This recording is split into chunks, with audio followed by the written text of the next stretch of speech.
Mari kita bersatu di dalam doa.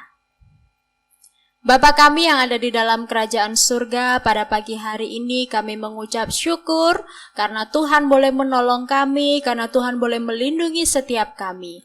Dan pada hari ini Tuhan, kami datang di hadapan-Mu untuk bersama-sama memuji Tuhan, bahkan terlebih mendengarkan kebenaran firman Tuhan. Bapa kami berdoa, berkatilah setiap kami anak-anak-Mu dimanapun setiap kami berada, supaya setiap kami benar-benar menjadi anak-anak yang memuji, memuliakan, dan menyembah Tuhan dengan ketulusan hati kami. Terima kasih Bapa di sorga, inilah setiap kami anak-anak-Mu. Di dalam nama Tuhan kami Yesus Kristus, kami menyerahkan ibadah kami dari awal, pertengahan, sampai pada akhirnya. Di dalam nama Tuhan Yesus kami berdoa dan mengucap syukur, haleluya, amin. Halo, selamat pagi teman-teman semuanya. Pagi. Apa kabar teman-teman di rumah? Semua kita hari ini pasti dalam pertolongan Tuhan. Allah yang baik, Allah yang sudah menjaga kita, Allah yang sudah melindungi kita. Mari kita bersama-sama dengan bersukacita, kita akan memuji Tuhan. Tempat kita berbeda, tapi hati kita bersama-sama bersukacita. Mari kita menyanyi, oh sukacitaku. Mari teman-teman semuanya bangkit berdiri, kita menyanyikan pujian, oh sukacitaku.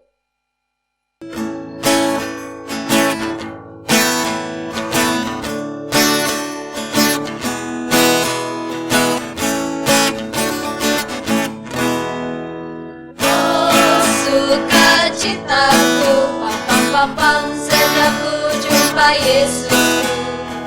Oh sukacitaku, pam-pam-pam, menemukan juru selamat. Dia mengasihi aku, takkan mati bagiku. Sukacitaku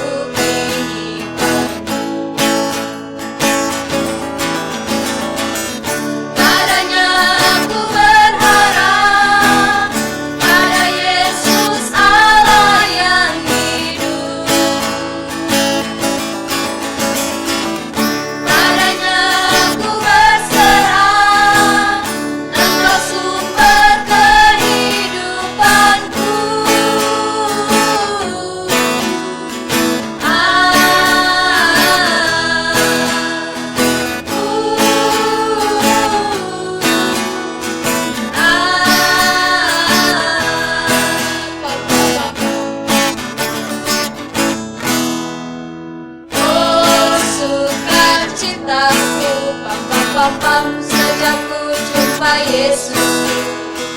Oh sukacitaku, pam-pam-pam, menemukan juru selamat.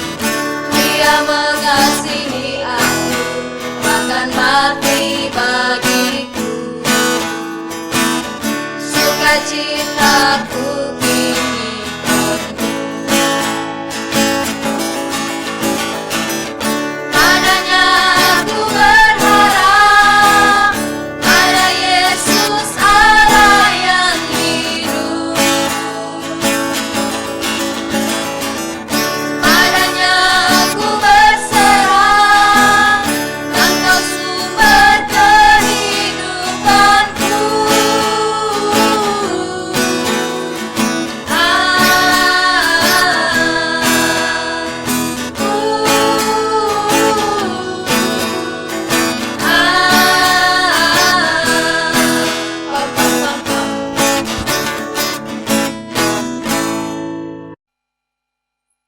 Mari adik-adik kita semua bangkit berdiri, bersama-sama dengan orang percaya kita akan mengakukan iman kita. Kita akan membacakan pengakuan iman rasuli. Pengakuan iman rasuli. Aku percaya kepada Allah, Bapa yang Maha Kuasa, Khalik langit dan bumi, dan kepada Yesus Kristus, anaknya yang tunggal Tuhan kita, yang dikandung daripada Roh Kudus, lahir dari anak darah Maria, yang menderita sengsara di bawah pemerintahan Pontius Pilatus, disalibkan, mati dan dikuburkan, turun ke dalam kerajaan maut. Pada hari yang ketiga, bangkit pula dari antara orang mati, naik ke surga, duduk di sebelah kanan Allah, Bapa yang Maha Kuasa, dan dari sana Ia akan datang untuk menghakimi orang yang hidup dan yang mati. Aku percaya kepada Roh Kudus, gereja yang kudus dan am, persekutuan orang kudus, pengampunan dosa, kebangkitan orang mati, dan hidup yang kekal. Amin. Karena Tuhan sudah dibangkitkan, kita diberikan kemenangan yang luar biasa. Mari bersama-sama kita pujikan, Ku menang, ku menang.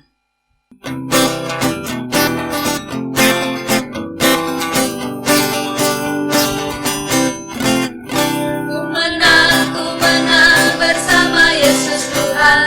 Ku menang di dalam peperangan. Ku menang atas segala setan. Haleluya, haleluya, ku menang. Haleluya, dia bangkit. Haleluya, dia hidup. Haleluya, dia naik. Roh Kudus. Ku menang. Ku menang bersama Yesus Tuhan.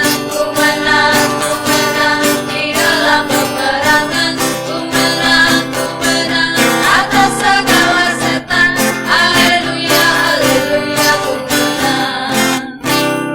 Haleluya, dia bangkit. Haleluya, dia hidup. Haleluya, dia naik. Roh Kudus. Roh Kudus.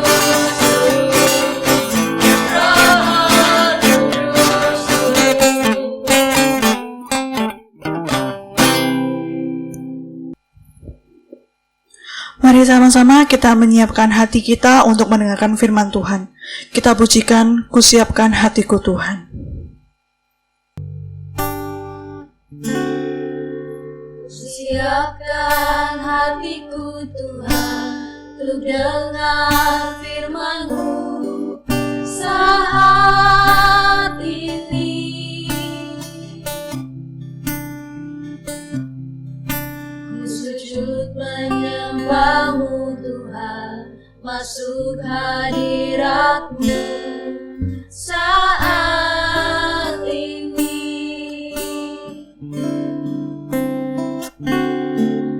Curahkan urapan-Mu Tuhan bagi jemaat-Mu saat ini. Ku siapkan hatiku Tuhan untuk dengar firman-Mu.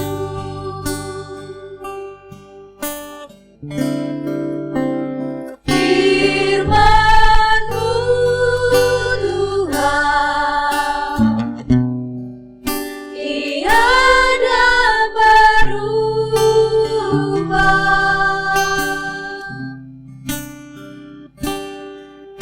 Dahulu, sekarang, selama-lamanya, tiada berubah.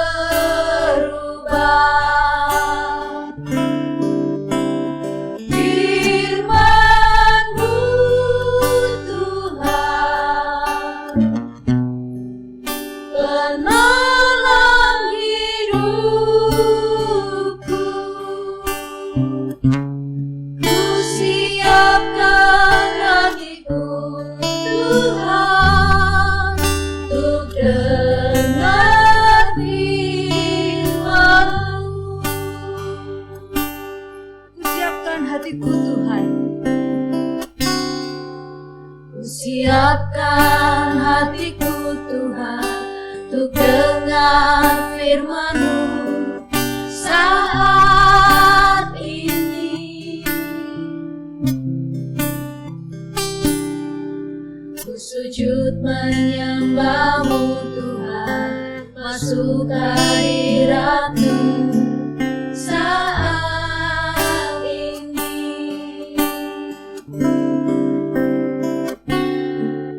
Curahkan urapan-Mu Tuhan bagi jemaat-Mu saat ini.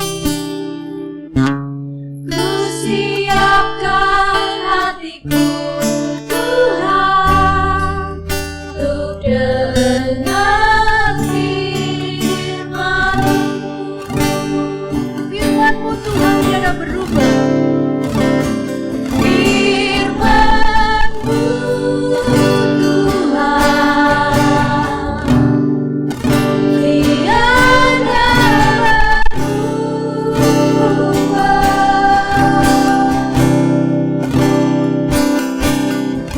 Dahulu, sekarang, selama-lamanya, tiada berubah.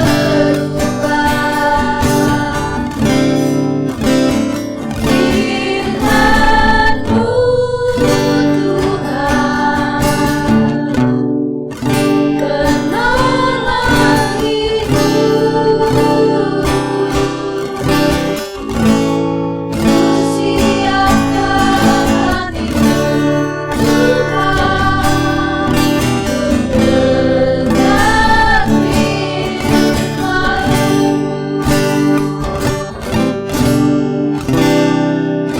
Siapkan hatiku Tuhan, untuk dengar firman-Mu.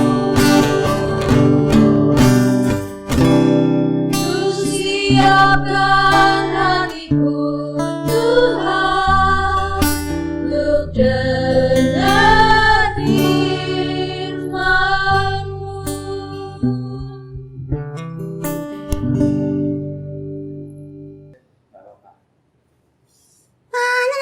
Siapkan hatiku Tuhan, untuk dengar firman-Mu. Hai Vivi. Hai, apa kabar? Ya ampun. Ngomong-ngomong, kamu sudah ibadah Jumat Agung belum?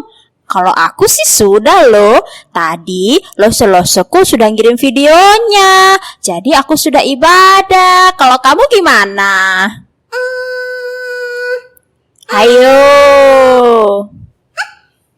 Gampang itu. Hah? Aku kan sudah biasa dengar-dengar seperti itu. Nah, nanti kan juga bisa, Vi. Ya kan teman-teman? Kalau menurutku sih, jangan tunda-tunda. Sekarang aja.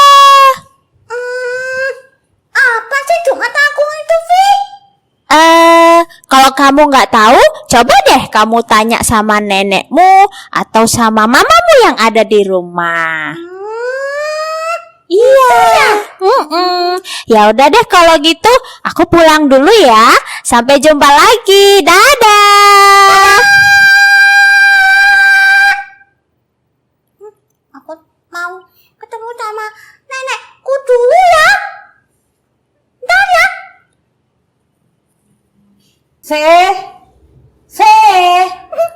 Ayo cepet sini.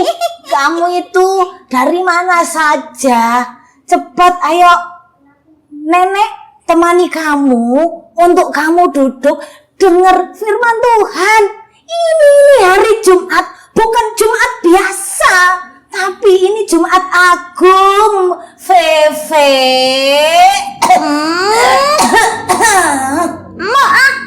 Males aku. Loh, kenapa? Kok males?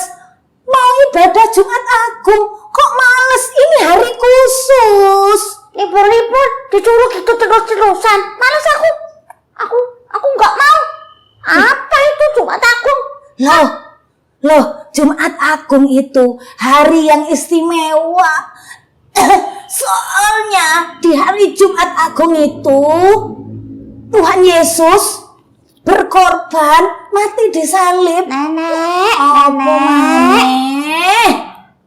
Kita ini kan sudah ditebus sama Tuhan. Sudah pasti selamat itu. Gak perlu lagi.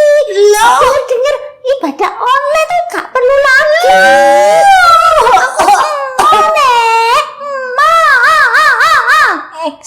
Sek. Kamu itu apa nggak ngerti ya? Pengorbanan Tuhan Yesus itu bukan murahan.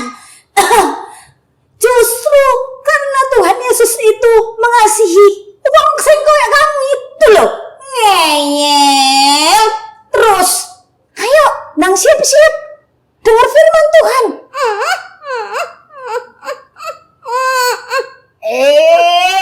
Cucuku, hari ini Tuhan Yesus itu sungguh luar biasa loh. Kamu sungguh dikasihi sama Tuhan, kamu lupa ya? Yesus, yang ada. Ayo wes ndang, siap-siap, ayo siap-siap. Ayo sini, nenek temani, sini. Nenek temani kamu untuk dengar dan lihat cerita sekolah minggu di hari Jumat Agung. Lausenya sudah siapkan, firman Tuhannya. Ayo sini, duduk sama-sama nenek. Ya, teman-teman semua. Ya. Apa aku nggak mau sendirian? Itu sama teman-teman jadi itu juga harus mau itu ya? Ya? Oh iya, anak-anak sekolah minggu Syada itu kalau hari Jumat Agung gini pasti dia sudah cakep-cakep, sudah siap duduk untuk dengar firman Tuhan. Ayo teman-teman, Veve juga, ayo nenek temani untuk kita nonton bagaimana kasih Tuhan Yesus yang besar itu untuk kita semua. Ya, ayo duduk sing tenang. Ayo mari kita dengarkan firman Tuhan. Mari, ayo Fe, duduk sing tenang dengar firman Tuhan ya. Ojo repot-repot terus. Duduk sing tenang. Pinternya. Ayo kita dengar firman Tuhan nih. Alkitab aja lali. Alkitabnya mana? Ayo Nek di sana. Ayo. Shalom adik-adik. Nah, kita kan sudah memuji Tuhan, kita sudah menaikkan juga pengakuan iman rasuli. Nah, tapi sekarang kita akan bersama-sama merenungkan firman Tuhan yang pada hari ini kita akan mendengar lagi lanjutan cerita dari minggu yang lalu. Ayo, minggu lalu ikut sekolah minggu di rumah masing-masing melalui video yang sudah dikirimkan Lesa atau belum?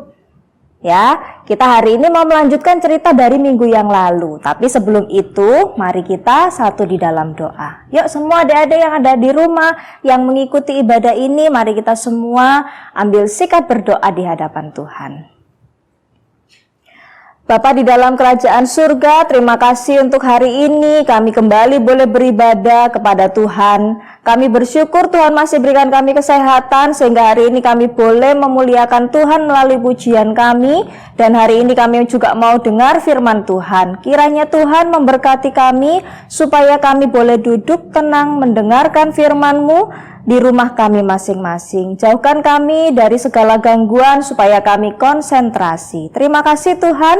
Ini doa kami di dalam nama Tuhan Yesus kami berdoa. Amin.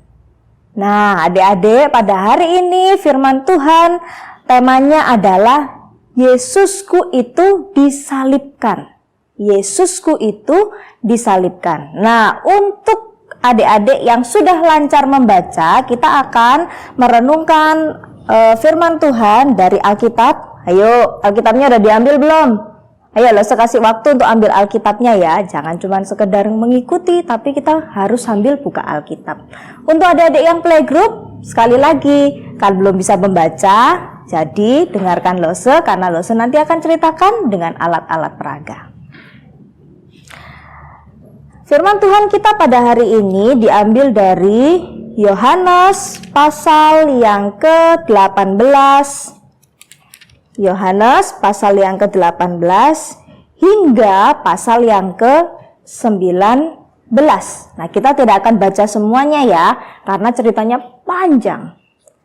Yohanes 18 sampai Yohanes pasal yang ke-19. Sudah ketemu semuanya? Nah, mari kita akan sama-sama merenungkan firman Tuhan ini. Lalu kemudian adik-adik yang playgroup, ayo dengarkan dengan duduk tenang.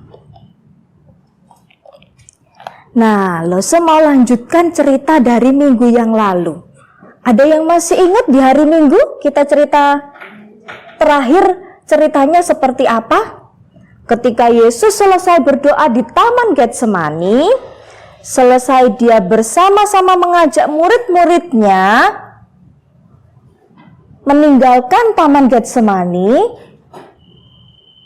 ternyata di kejauhan ada orang banyak sedang berjalan menuju ke arah mereka.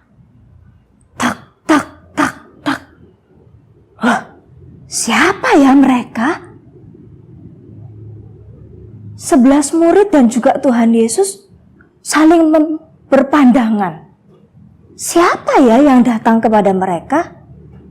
Tapi Yesus tahu apa yang akan terjadi. Dia tahu suara itu berasal dari mana. Itu adalah orang-orang Yahudi, orang-orang Farisi, orang-orang yang ingin menangkap Yesus. Mereka membenci Yesus karena pengajarannya, karena mujizat-mujizat yang dibuatnya, tetapi juga karena teguran-teguran yang Yesus berikan kepada orang-orang Farisi, sehingga mereka marah, ya, bukannya berubah, bukannya bertobat, bukannya menjadi baik, orang-orang Farisi malah kepengen membunuh Yesus. Nah, adik-adik, kita nggak boleh ya punya sikap seperti itu. Kalau ada orang yang memberitahu kita, menasihati kita, kita tidak boleh marah. Tapi kita harus membuka telinga kita dan mendengarkan nasihat-nasihat itu, karena nasihat itu membuat kita menjadi baik. Nah, adik-adik, coba perhatikan di gambar. Para murid kemudian menjadi semakin ketakutan karena lama-lama mereka melihat, oh, orang yang mau menangkap Yesus banyak sekali. Mereka berjalan pada malam hari. Mereka tidak tunggu matahari terbit, tetapi malam hari itu juga mereka mau menangkap Yesus. Tetapi ketika mereka sudah datang dan mau menangkap Yesus, Yesus melihat ternyata ada satu orang muridnya yang ternyata itulah yang menyerahkan Yesus kepada orang-orang Yahudi itu. Siapakah dia? Yudas Iskariot. Nah, adik-adik, padahal Yudas Iskariot adalah murid Yesus yang pada waktu dari awal selalu kemana-mana bersama dengan Yesus. Yesus pergi ke tempat-tempat untuk mengajar, dia juga ikut. Yesus menyembuhkan orang yang sakit, dia juga ikut. Kemanapun Yesus pergi, dia juga ikut. Tapi apa yang terjadi? Dia menjual Yesus kepada orang-orang Yahudi. Dia menyerahkan Yesus kepada pengawal-pengawal supaya Yesus ditangkap dan diadili. Nah, keesokan harinya Yesus dibawa untuk diadili dengan pengadilan yang sangat tidak adil. Mengapa? Karena pada waktu itu Pontius Pilatus yang mengadili Yesus sudah bilang begini, aku tidak dapat kesalahannya orang ini. Orang ini tidak bersalah. Terus kalau dia dihukum karena apa? Tapi orang-orang Yahudi yang marah itu tetap katakan, salibkan dia, salibkan dia. Pokoknya dia disalibkan. Lepaskan Barabas dan salibkan Yesus. Nah, adik-adik, padahal Yesus tidak punya kesalahan apapun. Tetapi ketika itu pun Yesus juga tidak berusaha membela dirinya. Dia tetap mau rela untuk menanggung derita meskipun tidak ada kesalahan pada dirinya. Karena Yesus tahu bahwa ketika dia menanggung hukuman itu, dia menanggung hukuman bukan atas dirinya, tetapi atas kita semua, orang-orang yang berdosa. Apakah Tuhan Yesus takut? Tuhan Yesus sudah tidak lagi takut. Kenapa? Karena di Taman Getsemani dia sudah berdoa kepada Bapa. Dan dia melewati jalan salib dengan penuh kerelaan. Nah, adik-adik, apakah dia hanya disuruh memikul salibnya? Ternyata tidak. Sebelum itu Yesus harus dipukul. Yesus harus dicambuk. Bahkan orang-orang itu meludahi dia, mengejek dia. Katanya, kamu hebat. Ayo, mana tunjukkan. Selamatkan dirimu. Mereka semua berteriak-teriak seperti itu. Apa yang dilakukan para murid? Para murid ketakutan. Mereka hanya mengikuti dari belakang. Yesus berjalan, Yesus dipukul. Mereka melihat sambil menangis. Tapi mereka hanya bisa menangis. Mereka tidak bisa menolong Yesus. Sekujur tubuhnya Yesus mengalami luka-luka. Semuanya berdarah. Lalu para pengawal yang garang itu memberikan salib kepada Yesus dan menyuruhnya mengangkat salibnya sendiri menuju ke bukit Golgota. Menuju ke bukit Golgota. Yesus sudah dalam kondisi yang luka parah. Dia sudah dicambuk, dia berdarah dari ujung kepala sampai ujung kaki. Tetapi langkah demi langkah sambil memikul salibnya, dia menuju ke bukit Golgota. Apakah dia membawa salib itu dengan gagah dan tegak? Tidak. Dia membawa salibnya sambil terjatuh-jatuh. Karena salibnya itu bukan ringan, adik-adik. Salib yang dipikul Yesus, kayu yang dipikul Yesus itu bukan kayu yang ringan. Dan dia seorang diri saja harus mengangkat salib itu. Lalu kemudian sampailah dia di bukit Golgota. Yesus mengalami penderitaan yang luar biasa. Tapi meskipun begitu, dia juga tetap harus mengalami hatinya yang dikecewakan oleh murid-muridnya. Yang pertama tadi, Yesus sudah ceritakan, Yudas Iskariot, murid yang kemana-mana selalu bersama-sama dengan Yesus, menyerahkan dia kepada pengawal, kepada orang-orang Yahudi. Tetapi ada satu muridnya juga yang mengecewakan dia, yang beberapa waktu yang lalu pernah bilang, tidak Yesus, sampai kapanpun aku akan mengikut engkau, aku tidak akan pernah mengkhianati engkau.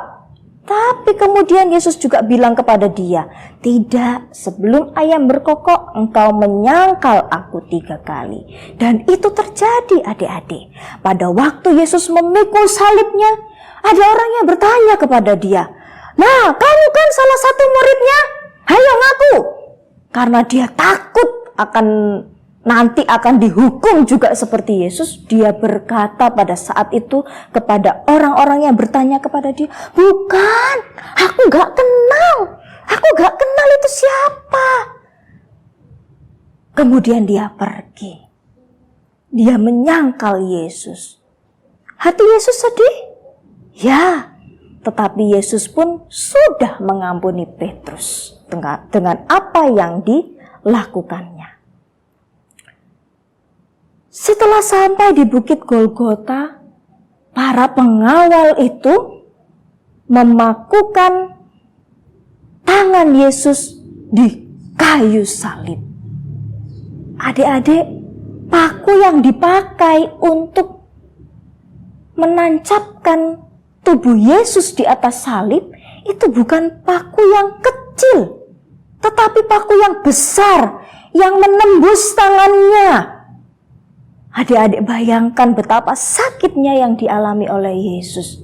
Dengan tubuh yang sudah terluka, dengan tubuh yang kotor, dengan banyak keringat yang keluar dari tubuhnya, dan dengan tenaganya yang sudah habis, Yesus masih harus merasakan kesakitan itu dengan tangan dan kakinya dipaku di atas kayu salib. Sambil mereka terus menghina Yesus, ayo, kalau kamu memang anak Allah, turun dong dari salib itu. Masa kamu gak bisa turun dari salib itu? Tetapi Yesus tidak mendengarkan mereka.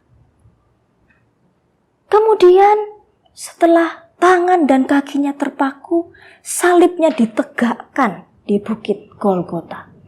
Di atas kepalanya ditaruhkan mahkota duri dan di belakang salibnya dituliskan, inilah raja orang Yahudi. Mereka menuliskan kata-kata itu sebagai bentuk hinaan untuk Yesus. Padahal Yesus betul-betul adalah raja segala raja. Pada waktu itu, mulai dari jam 9 pagi hingga menjelang jam 3 sore, Yesus disalibkan di atas kayu salib, menanggung dosa manusia yang ketika dia disalibkan, Pontius Pilatus tidak mendapati kesalahannya, tetapi dia disiksa sedemikiannya dan kemudian dia harus mati disalib. Pada waktu itu, di jam 3 sore, tiba-tiba semua menjadi gelap. Lalu kemudian Yesus berseru kepada Tuhan, Eli, Eli, lama sabatani. Menjelang akhir kehidupannya, Yesus berkata, sudah selesai. Itu menyatakan bahwa tugasnya, penderitaannya sudah selesai. Dia turun ke dalam kerajaan maut dan dia memenangkan kita dari segala bentuk hukuman atas dosa kita. Karena dia sudah mengalahkan maut itu oleh karena penderitaan dan darahnya. Sudah selesai. Adik-adik, Yesus mati bagi kita di atas kayu salib dengan penderitaan tanpa berbuat dosa sekalipun. Tetapi dia menanggung dosa manusia, menanggung dosa orang-orang yang menyalibkan dia. Yesus juga berkata tentang orang-orang yang mengejek dan menyalibkan dia. Dia berseru kepada Tuhan, ampunilah mereka sebab mereka tidak tahu apa yang mereka perbuat. Nah, jadi adik-adik, kalau kita katakan seperti yang tadi VV katakan, bahwa percaya Yesus itu gampang, kita tidak perlu lagi ibadah karena kita sudah masuk surga. Adik-adik, sebenarnya ketika Yesus menebus dosa kita, itu bukan gampangan. Keselamatan yang Tuhan berikan bagi kita itu bukan gampangan. Karena Yesus harus menebusnya dengan kesakitan yang luar biasa. Dia harus berdoa kepada Bapa untuk minta kekuatan ketika di Taman Getsemani. Karena penderitaannya sedemikian menyakitkan bagi dia. Tetapi dia mau melakukannya. Mengapa? Karena Yesus mengasihi kita, karena Yesus mencintai kita, karena Yesus mengasihi kita dan tidak mau kita berada di dalam neraka. Yesus mengasihi kita karena Dia menciptakan kita. Nah, adik-adik yang dikasihi Tuhan, sehingga di dalam ibadah Jumat Agung ini kita semua harus beribadah. Mengapa? Untuk memperingati kematian Kristus bagi manusia. Karena begitu besar kasih Allah bagi manusia, Dia mengaruniakan anaknya yang tunggal yaitu Yesus, supaya kita semua beroleh keselamatan. Sehingga ibadah sekolah minggu, juga ibadah Jumat Agung, bahkan ibadah Paskah nanti yang kita adakan, kita harus ikuti. Meskipun kita harus ikuti sekarang karena kondisi, kita harus mengikutinya di rumah kita masing-masing, tapi mari kita juga mengikutinya dengan hormat. Ayo, siapa yang kalau ibadah sekolah minggu bangun tidur kucek-kucek mata, terus kemudian langsung ada di depan video? Usahakan ya hari ini sampai minggu-minggu berikutnya, selama kita ibadah di rumah kita masing-masing, kita harus siap. Sudah mandi, sudah berpakaian yang baik, sudah siap, tidak ngantuk, atau sambil tiduran, tidak boleh. Tapi harus duduk seperti kita biasanya beribadah di sekolah minggu. Mengapa? Karena Tuhan begitu mengasihi kita. Jadi kita harus mengasihi Tuhan, menghormati Dia. Karena yang dilakukan adalah menebus kita. Kalau tidak, kita semua sekarang ada di neraka. Tetapi karena kasih Yesus, kita ada di dalam keselamatannya. Nah, sekarang saya mau kasih ayat hafalan bagi kita. Ayat hafalannya gampang, ya. Karena kita sudah sering dengar, sudah sering baca, bahkan mungkin kakak-kakak yang kelas madya, yang kelas tunas remaja, kelas pratama sudah hafal dengan ayat-ayat ini. Yohanes 3 ayat yang ke-16, kita terus menerus hafalkan supaya kita terus ingat pengorbanan Kristus bagi kita, supaya dalam kehidupan kita mau jadi anak-anak yang taat kepada Tuhan. Yohanes 3 ayat yang ke-16. Yohanes 3 ayat 16. Karena begitu besar kasih Allah akan dunia ini, sehingga Ia telah mengaruniakan anaknya yang tunggal, supaya setiap orang yang percaya kepadanya tidak binasa, melainkan beroleh hidup yang kekal. Yohanes 3 ayat 16. Nah, adik-adik yang playgroup, ayatnya panjang ya. Tapi Serumi akan bantu kita pakai gerakan ya, supaya kita bisa menghafal. Silakan sambil lihat contohnya, sambil belajar pelan-pelan dihafal. Nanti kalau dengan papa dan mama juga terus hafal ayat ini. Nah, Yohanes 3 ayat 16. Karena begitu besar kasih Allah akan dunia ini, sehingga Ia telah mengaruniakan anaknya yang tunggal, supaya setiap orang yang percaya kepadanya tidak binasa, melainkan beroleh hidup yang kekal. Nah, gampang kan ayatnya? Nah, nanti diulang di rumah sambil pakai gerakan. Nah, kemudian untuk yang bisa menghafal, yang sudah menghafal, khususnya kakak-kakak yang kelas madya, yuk sambil di video sudah hafal ayat, lalu kirimkan videonya ke lausenya. Atau adik-adik yang playgroup juga boleh dikirimkan ke lausenya ketika sudah ada di rekaman videonya ya, supaya Lause tahu bahwa adik-adik juga menghafal di rumah. Nah, jadi demikian cerita firman Tuhan kita pada hari ini. Sekarang Lause mau ajak semua adik-adik yang di rumah yang sudah dengar firman Tuhan tunduk kepala. Kita sama-sama merenungkan akan kasih sayang Tuhan melalui salibnya, melalui pengorbanannya di atas kayu salib untuk menebus dosa kita. Tapi cerita firman Tuhannya belum selesai. Minggu yang akan datang, hari Minggu, bukan minggu yang akan datang, besok hari Minggu, di tanggal 12 akan ada lanjutannya lagi. Jadi adik-adik tetap harus mengikuti ibadah ini ya. Mari kita bersama-sama berdoa.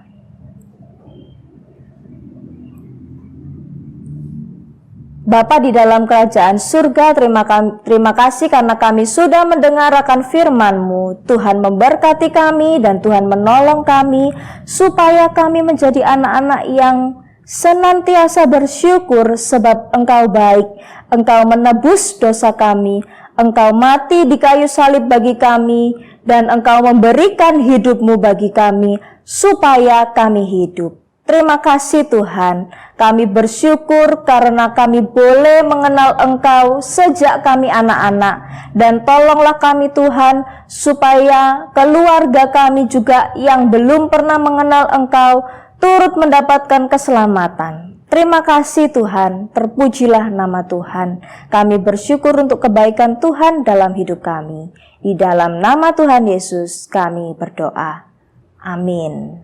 Nah, kita sudah mendengar firman Tuhan dan kita akan lanjut dengan puji-pujian kita. Tuhan Yesus memberkati. Kita sudah mendengarkan firman Tuhan dan kita sudah tahu bahwa Tuhan Yesus mati untuk kita dan itu adalah tanda cinta untuk kita. Kita akan pujikan tanda cinta.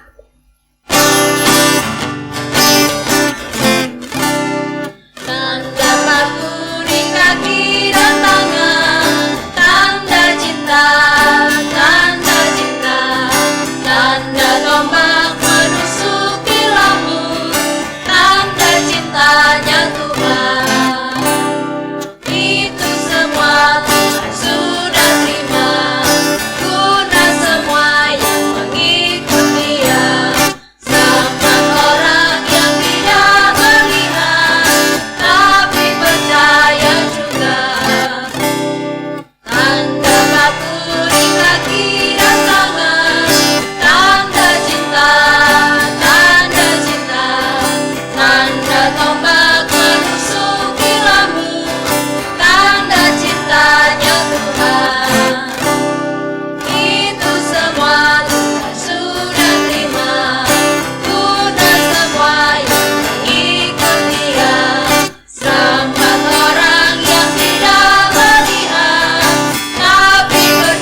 Adik-adik, kita semua sudah mendengar firman Tuhan dan kita sudah memuji Tuhan. Mari kita bersama-sama mengakhiri ibadah kita pada Jumat Agung ini dan kita akan tutup dalam doa. Mari kita masuk di dalam doa. Bapa, kami bersyukur dan mengucapkan terima kasih karena Tuhan sudah mati di atas kayu salib untuk menebus dosa-dosa kami. Melalui peristiwa ini Tuhan, kami boleh diingatkan kembali bahwa kami mempunyai Tuhan yang hidup, Tuhan yang sangat luar biasa, yang memampukan kami sungguh bersyukur untuk semua yang telah Tuhan berikan. Terima kasih Tuhan. Di dalam nama Tuhan Yesus, kami akan mengakhiri ibadah sekolah minggu ini ke dalam tangan Tuhan. Amin. Mari kita bersama-sama teman-teman bangkit berdiri. Kita akan ucapkan yel-yel kita. Sudah siap semuanya? Mari kita sama-sama sampaikan yel-yel kita. 1, 2, 3. Be disciple. Yes, yes, yes.